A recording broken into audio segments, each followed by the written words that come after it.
काय मित्रांनो, काय चाललंय? वेळच जात नाहीये ना. पहिल्यांदा असं वाटायचं की सुट्टी असली पाहिजे आणि आता असं वाटतंय की सुट्टीच नको, कंटाळा आला या गोष्टीचा. आयुष्य ही एक गंमत आहे. एखादी गोष्ट खूप मिळाली तर मग ती नको वाटते आणि एखादी गोष्ट ज्यावेळेस कमी मिळते त्यावेळेस ती हवी हवीशी वाटते. ही तर खरी जीवनाची गंमत आहे. पण एक लक्षात घ्या, माणसाचं जगणं सगळं माणसाच्या मनावर अवलंबून आहे. आपण कोणत्या गोष्टीला आनंद मानतो, कोणत्या गोष्टीला आनंद मानत नाही. प्रत्येक गोष्टीकडे चांगल्या दृष्टीनं पाहण्याची सवय असली पाहिजे. बघा ना, किती छान वेळ आपल्याशी मिळतोय. मग या वेळेमध्ये फक्त टीव्ही बघायचा, मोबाईलमध्ये सारखं आपलं हे करत राहायचं, काय सापडतंय फेसबुकवर जायचं, टिकटॉकला जायचं, व्हॉट्सअपला जायचं नाही. विद्यार्थी जीवन आहे. ज्ञान मिळवलं पाहिजे. ज्ञान कशातून मिळत नाही? ज्ञान खेळातूनही मिळतं. तुम्हाला जर विचारलं ना, तुम्हाला सगळ्यात जास्त काय आवडतं, तर तुम्ही म्हणणार आहात खेळ. चालेल, मग फक्त आयुष्याचा खेळ होऊ नये म्हणून काही खेळ आपले आपण मांडले पाहिजे. आता तुम्ही पहा, अभ्यासाला खेळ करा बरं. हो, अभ्यास हा विद्यार्थ्याचा खेळ झाला पाहिजे. अभ्यास हा जेव्हा विद्यार्थी खेळ म्हणून करतो ना, तेव्हा ते त्याला अगदी खेळाप्रमाणे. खेळ कसा तुम्हाला फार पटकन तुम्ही शिकता, पाहून शिकता आणि खेळ पटकन शिकून त्यातल्या खूबी जाणून घेता आणि खेळ हा दीर्घकाळ आपल्या स्मरणामध्ये राहतो, दीर्घकाळ आपल्या स्मरणामध्ये टिकतो. तसा अभ्यासाचं का होत नाही? हो, अभ्यासही खऱ्या अर्थाने खेळच आहे. अत्यावश्यक गोष्टींसाठी आपण दररोज वेळ काढतो की नाही? ज्या गोष्टी आपल्याला गरजेच्या वाटतात त्यांच्यासाठी आपण आवर्जून वेळ काढतो. उदाहरणार्थ जेवण आहे, अत्यावश्यक गरज आहे. झोप आहे, अत्यावश्यक गरज आहे ना. यासाठी जसा आवर्जून वेळ काढतो तसा आपल्याला अभ्यासासाठी आवर्जून वेळ काढता आला पाहिजे. तो त्याला जमला ना, तो छानपैकी पुढे गेला. आणि खेळ म्हणूनच घेऊया की आपण मस्तपैकी छानपैकी आयुष्य जीवन जगणं ही माणसाची एक छान कला आहे. ती कला ज्याला जमले ना, प्रत्येक गोष्टीची कला म्हणून जर आपण वापर करू लागलो, आपण योग्य ती कला जर शिकू लागलो आणि ती जर आपल्याला जमली तर जीवन यशस्वीपणे जगता येतं. काहीही अवघड नाही. आता पहा ना, साधं सोपं आहे. तुम्हाला जर सहज विचारलं, माणूस प्रत्येक गोष्ट कशी शिकतो? जवळजवळ एक मूक बधीर जर माणूस सोडला, मुका माणूस सोडला तर प्रत्येक जणाला बोलता येतं. मग जो तो या जगाच्या पाठीवर आपण पाहिलं तर अनेक प्रकारच्या भाषा आहेत, अनेक प्रकारची लोक बोलतात. भारतामध्ये विविध प्रकारच्या भाषा बोलल्या जातात. मग ही प्रत्येक माणसं कुठं कुठं शिकली? काही काही कला आपल्यामध्ये सुप्त रूपामध्ये पहिल्यापासून दडलेल्या असतात. त्या फक्त आपल्याला विकसित कराव्या लागतात. आता साधं सोपं पहा, जन्माला आल्यानंतर आपल्याला बोलता येत होतं? नाही. आपल्याला वाचता येत होतं? नाही. आपल्याला छानपैकी संभाषण करता येत होतं? नाही. बरं, लिहायचं तरी? नाही. पोटातून कुणी शिकून आलं नाही. ह्या कला गरज होती म्हणून आपण अत्यावश्यकपणे शिकलो आणि या कलांना फक्त थोडस जर छाटून छानपैकी जर तयार केलं तर ती माणसं आयुष्यामध्ये पुढे जातात. आता बघूया, आपणही दररोज ठरवूया की अभ्यास याला आपण खेळ बनवूया. आज मी तुमच्याशी एका गोष्टीवरती आवर्जून बोलणार आहे की काळानुसार माणसामध्ये परिवर्तन होत चालतं. इयत्ता तिसरीचा इतिहास आठवा. तिसऱ्याच्या इतिहासामध्ये तुम्ही पाहिलं, काय पाहिलं तिसरीच्या इतिहासामध्ये? माणूस हा पूर्वीच्या काळी कसा होता? जंगलात राहणारा. चित्रामध्ये पाहिलं की आपण आपल्यालाच पाहून आपणच हसतो, आपल्या पूर्वजांना पाहून. त्याच्या ते गुडघ्यापर्यंत जात, अशा मोठमोठाले ओठ आणि रानटी प्राण्याप्रमाणे आपण जे पाहतो, आपण पाहिलं ना सिद्धार्थ जाधव हे का अचादू मे मामा करत फिरतो. आपण खूप हसतो आपला पूर्वज आपण पाहिल्यानंतर. पण हळूहळू हळूहळू काळ बदलत गेला आणि काळानुसार माणूस बदलत गेला आणि आज तोच माणूस आज तुमच्या माझ्या रूपामध्ये या जगावरती नांदतोय. सुखानं नांदतोय, दुःखानं नांदतोय, पण नांदतोय. तेव्हा प्रत्येक गोष्टीमध्ये बदल होत जातो. या प्रत्येक गोष्टीमध्ये बदल होत असताना तो बदल, योग्य बदल आम्ही स्वीकारला पाहिजे. तो योग्य पद्धतीने न स्वीकारता आपण आपल्याच गोष्टीवरती जर तसेच अडून बसलो तर तो माणूस या जगरहाटीमध्ये आहे त्या जागेवर राहून मागे पडतो आणि जो स्वतःमध्ये योग्य परिवर्तन घडून पुढे पुढे चालत राहतो, पुढे पुढे जात राहतो, तो आपल्या आयुष्यामध्ये प्रगती घडवतो. आता या दृष्टिकोनातून आपण पाहूया, ही एक कला आहे. संदेश. तुम्हाला जर विचारलं तर सगळ्यात जास्त तुम्हाला काय आवडतं? खेळ आवडतात. खेळाबरोबर दुसरी कोणती गोष्ट आवडते असं जर विचारलं तर तुम्ही लगेच म्हणणार बोलायला सांगायला खूप आवडतं. हो, आपल्या मित्राजवळ आपण भरभरून बोलतो. आपल्या मनातल्या माणसाजवळ आपण खूप छानपणे बोलतो. कधी कधी बोलता नाही आलं तर आपण हे लिहून पाठवतो. फार पूर्वीच्या काळी ही संदेश व्यवस्था कशा प्रकारे होती? सिनेमामधून वगैरे पाहिलेली आहे ना तुम्ही. कबुतर घेतली, पाठवली, दिली उडून, गेला संदेश. राजवाड्यांच्या काळामध्ये पूर्वी माणसं, आपण जर इतिहास पाहिला तर पूर्वी माणसं हा संदेश स्वतः घेऊन हजारो मैलोन मैल पायी पायी चालायची. मग तो संदेश पोहोचवला जायचा, तो घेतला जायचा. काल थोडासा पुढे सरकला आणि मग घोडेस्वार घोड्यावरती बसून निरोप पोहोच करायला जावं लागले. चला, बाकीचं सगळं पाहण्यापेक्षा ब्रिटिश आपल्याकडे आले आणि पोस्टाचा आपल्याकडे उप सुरू झाला. मग पोस्टाच्या याच्यामध्ये आपण पाहिलं की आपण संदेश, आपले निरोप मग आपण कशानं पोस्टद्वारे, पोस्ट कार्डाद्वारे पाठवू लागलो, आंतरदेशी पत्राद्वारे पाठवू लागलो, पाकिटाच्या माध्यमातून आपलं जे काही म्हणणं आहे ते पाकिटामध्ये पाठवून लिहू लागलो. खूप अत्यावश्यक निरोप असेल तर तो आपण मनी ऑर्डरद्वारे पाठवू लागलो, तारेद्वारे पाठवू लागलो. मनी ऑर्डरद्वारे पैसे पाठवत होतो, पैसाही पाठवला जाऊ लागला त्या काळामध्ये. तारेद्वारे अत्यावश्यक संदेश पाठवला जाऊ लागला. आणि मग ही कला अत्यावश्यक कला झाल्यानंतर अत्यावश्यक होतीच ती, आणि मग ती परीक्षेमध्येही आली आणि परीक्षेमध्येही मग पत्रलेखन सुरू झालं. आता आतापर्यंत जर पत्रलेखन पाहिलं तर ते आतापर्यंत आम्ही ज्या परीक्षा दिल्या किंवा आम्ही ज्याच्यामध्ये शिकलो तो पत्राचा जो प्रकार होता तो कालाओघाने, कालाच्या ओघामध्ये हळूहळू मागं पडत चाललाय. आता बघा ना, जर तुम्हाला सहज विचारलं, यार मी एक दिवशी व्हॉट्सअपवरती चित्र पाहिलं, हे त्या कोपऱ्यात बसले, ते त्या कोपऱ्यात बसले, हे या कोपऱ्यात बसले, ते त्या कोपऱ्यात बसले, आणि प्रत्येकाजवळ हे जे चौकोनातलं हे छान खेळणं आहे, तुमचा मित्र मोबाईल तो घेऊन प्रत्येक जण बसलाय, कोणी कोणाशी बोलत नाही, कोणी कोणाशी नाही. मग याच्यावर तुम्ही काय करताय? एकमेकाला संदेश पाठवताय, दुसऱ्याचे वाचताय, तुम्ही मनाशीच हसताय.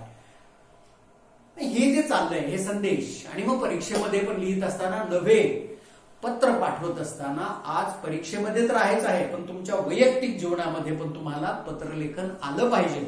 फक्त प्रकार एवढाच बदलला, ईमेल पत्र. म्हणून परीक्षेमध्येही तो प्रकार बदलला गेला. आणि आता अगदी 7वी असेल, 8वी असेल, 9वी असेल, 10वी असेल, 9वी 10वीला तर हा प्रकार आहेच आहे. परंतु आता हळूहळू हा प्रकार खालच्या वर्गांनाही सुरू केला जाईल. पत्रलेखन तर आहेच आहे.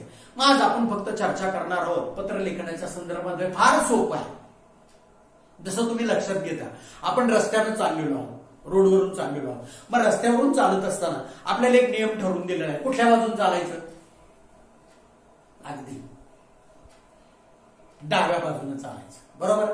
पत्रलेखनामध्ये एक नियम लक्षात घ्या. ईमेल पत्रलेखनामध्ये जसं आपण आपली देवनागरी लिपी डावीकडून उजवीकडे लिहितो, तसं हे ईमेल पत्रलेखन करत असताना तुम्हाला पूर्ण पत्रलेखन या डाव्या बाजूने करावं लागणार आहे. मग आता हे पत्रलेखन करत असताना आपल्याला महत्वाचं समजून घ्यावं लागेल. भारत सरकारनं आपण पाहिलं, लोकसंख्या आपली खूप वाढलेली आहे. म्हणून आताचा जो काळ आहे कुटुंबाचा कोणता आहे? हम दो हमारे दो. मुलगा मुलगी, मुलगा मुलगा, मुलगी मुलगी. त्याच्यापेक्षा जास्त म्हटलं की नियम मोडत आहे.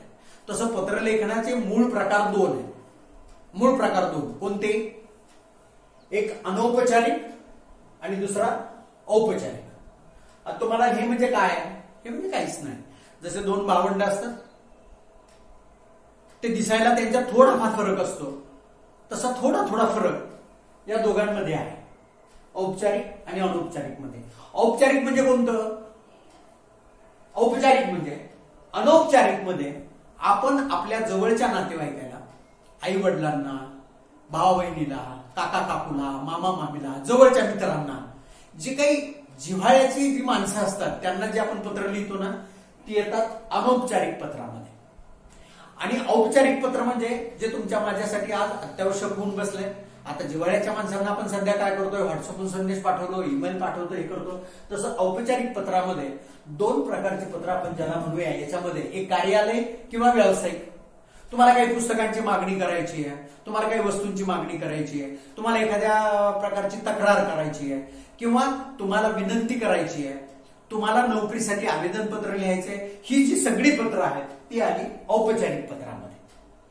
या प्रकारामध्ये हे दोन जे प्रकार आहेत. आता यानंतर साधं सोपं आहे, काही गोष्टी लक्षात घेतल्या की काहीही अवघड जात नाही. मग आपण थोडक्यात पत्रलेखनाकडे पाहूया 1 मिनिटामध्ये.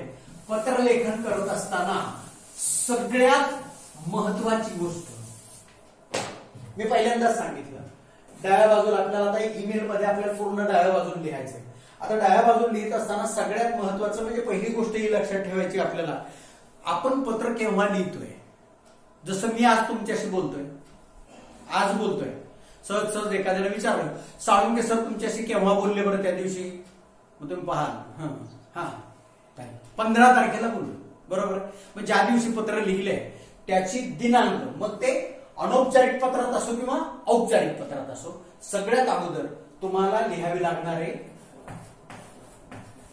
दिनांक. जसे आजची दिनांक आपण लिहू शकतो. आज दिनांक किती आहे? 15/4/2020. डाव्या बाजूला आपल्याला लिहावं लागेल. त्याच्यानंतर दोन महत्वाचे घटक पत्रलेखनामध्ये असतात. एक पत्र लिहिणारा आणि ज्याला पाठवायचंय, ज्याला आपल्याला पत्र पाठवायचंय तो लिहिणारा आहे आणि ज्याला पाठवायचं तो एक. हे दोन महत्वाचे घटक आहेत. सगळ्यात अगोदर आपल्याला हे लक्षात घ्यावं लागणार आहे, ज्याला पत्र पाठवायचंय त्याला आपण काय म्हणणार आहोत, त्याला डाव्या बाजूला आपण लिहायला सुरुवात करतोय प्रति. मग आता अनौपचारिक पत्रामध्ये, कौटुंबिक पत्रामध्ये प्रति न लिहिता योग्य मायना आपण जो आहे, आता अनौपचारिक पत्रामध्ये पण मायना आहे की आई वडिलांना लिहित असाल तर नवीन पद्धतीमध्ये खूप छान सोपं झालंय.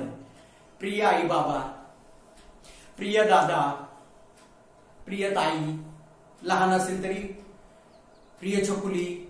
ही या काळात, आमच्या वेळेस असं नव्हतं, आमच्या काळामध्ये तेही आमच्या लक्षात होतं. तीर्थरूप आई बाबांस, तीर्थस्वरूप काका काकूस, तीर्थस्वरूप दादास. आता नाहीये. आता तुम्ही छानपैकी हे लिहू शकता प्रिय किंवा प्रिय मित्र, प्रिय मैत्रीण. इतकं छान आणि मस्तपैकी सोपं झालंय. खेळ जर खेळायचं म्हटलं ना मनाशी आठवून छानपैकी जमतं, हे मस्तपैकी जमतंय. फक्त आता हे झालं अनौपचारिक पत्रामध्ये. औपचारिक पत्रामध्ये कार्यालयाला पत्र लिहित असताना आपल्याला एक गोष्ट लक्षात घ्यावी लागेल की आपण पत्र नेमकं कोणाला लिहितोय. नाव असेल तर नाव लिहिता येईल किंवा पद असेल तर पद लिहिता येईल. एखाद्याकडे आपण पुस्तकांची मागणी करतोय, मग आपल्याला लिहावं लागेल माननीय व्यवस्थापक. एखाद्या कारखान्याला पत्र लिहितोय, माननीय चेअरमन साहेब, माननीय अध्यक्ष साहेब, असं आपल्याला लिहावं लागेल. साधा आणि सोपं आहे, आपल्याला एवढं कळतं. समजा एखाद्या गावाकडं ग्रामपंचायतकडे आपण तक्रार करतोय त्यावेळेस आपल्याला लिहावं लागेल माननीय सरपंच साहेब किंवा माननीय ग्रामविकास अधिकारी साहेब. एखाद्या आरोग्य अधिकाऱ्याला पत्र लिहितोय, माननीय आरोग्य अधिकारी. किंवा एखाद्या बँकेसाठी आपण पत्र लिहितोय, माननीय शाखाधिकारी किंवा अगदी माननीय मॅनेजर साहेब. हे या महिन्यामध्ये येतं. आता आपण अनौपचारिक या पत्राऐवजी औपचारिक पत्राचा नमुना पाहूया.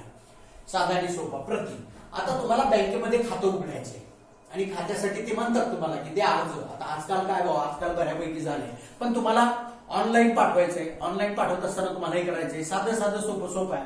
मग त्याच्यात आपण लिहिणार आहोत माननीय शाखाधिकारी साहेब. लक्षात घ्या,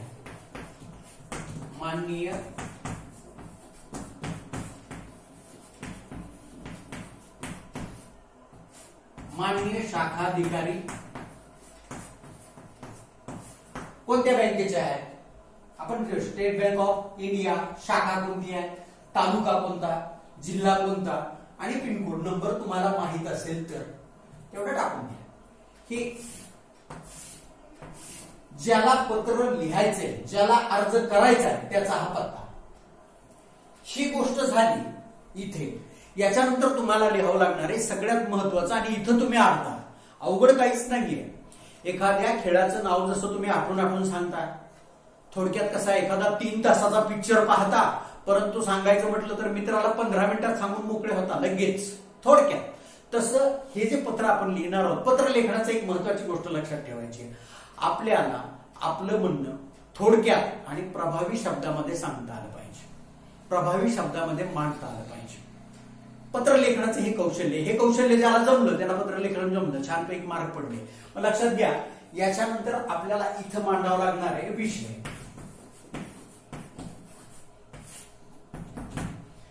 विषय मग इथं तुम्ही लिहिणार आहात, आपल्याला काय करायचंय, बँकेमध्ये खातं उघडायचंय.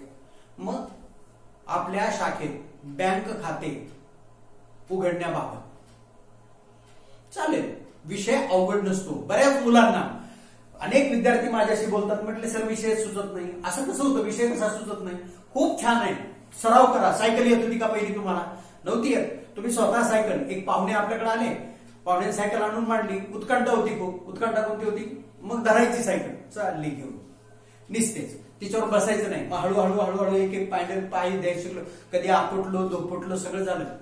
आणि यशाचं गमक जो आयुष्यात चुकलाच नाही ना, तो जास्त शिकला नाही असं मला तरी वाटतं बरं का.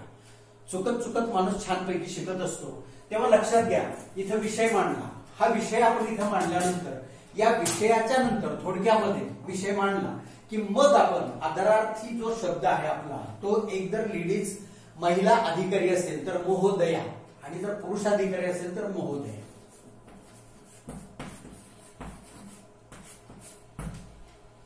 आणि मग त्यांना संबोधन पुन्हा साधन, जसं येता जाता आपण नमस्कार, काय काका काय चाललंय, तशा प्रकारे इथं आपण पाहतो सप्रेम किंवा सस्नेह नमस्कार, हे संबोधन आपण करू शकतो. हे लिहिलं तरी चालतं, हे नाही लिहिलं तरी चालेल, पण संबोधन आपण केलं पाहिजे महोदय. किंवा हे नाही जरी घेतलं तरी काही अडचण नाही, नुसतं महोदय जरी लिहिलं तुम्ही, हे जरी लिहिलं तरी अडचण नाही. हे घेऊन मग आपण आपल्या मूळ विषयाला सुरुवात करणार आहोत की तुम्हाला बँक खात्याची आवश्यकता काय, बँक खातं कशासाठी. कमीत कमी थोडक्यामध्ये प्रभावी शब्दामध्ये 2 पॅरेग्राफ मध्ये आपल्याला आपलं म्हणणं मांडता आलं पाहिजे. आता एक लक्षात घ्या बरं का, ज्यावेळेस आपण औपचारिक पत्र लिहितोय त्यावेळेस विषय हे येईल, पण ज्यावेळेस आपण अनौपचारिक पत्र लिहिणार आहोत, म्हणजे आपल्या जिव्हाळ्याच्या माणसांना, कुटुंबियांना किंवा मित्राला, त्याच्यामध्ये मात्र विषय येणार नाही. विषय येणार नाही. ज्यावेळेस आपण प्रिय मित्र वगैरे लिहितोय त्याच्यानंतर महोदय येणार नाही. छानपैकी आपला विषय आपल्याला 2 याच्यात मांडायचा आहे आणि छानपैकी सुंदरपैकी आपलं म्हणणं जसं आपण इतरांना सांगतो तसं मांडून झालं की अगदी पत्राच्या शेवटला आपल्याला लिहावं लागणार आहे डाव्या बाजूनच आपला विश्वासू किंवा आपला कृपाभिलाषी, आपली कृपाभिलाषी, आपण जे खाली म्हणतोय या ठिकाणी आपला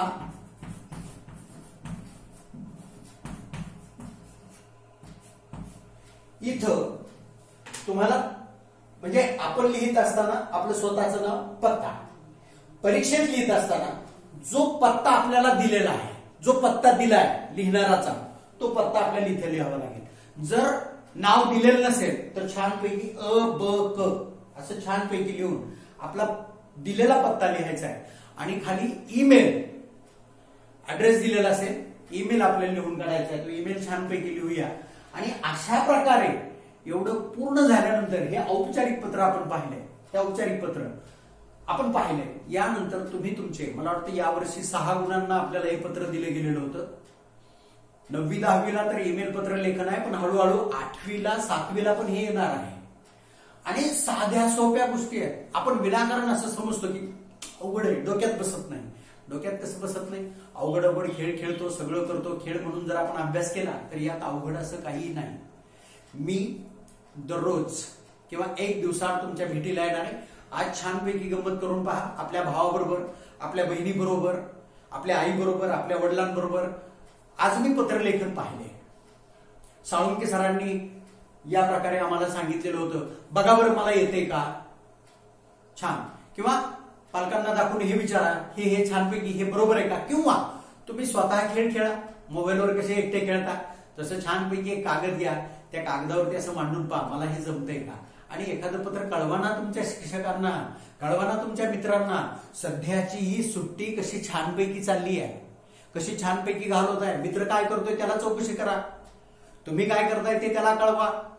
किंवा तुमच्या शाळेच्या शिक्षकांना शिक्षिकेला पत्र लिहून कळवा की छानपैकी, खूप मस्तपणे आपण हा सहज सहज बसल्या बसल्या अभ्यास करू शकतो.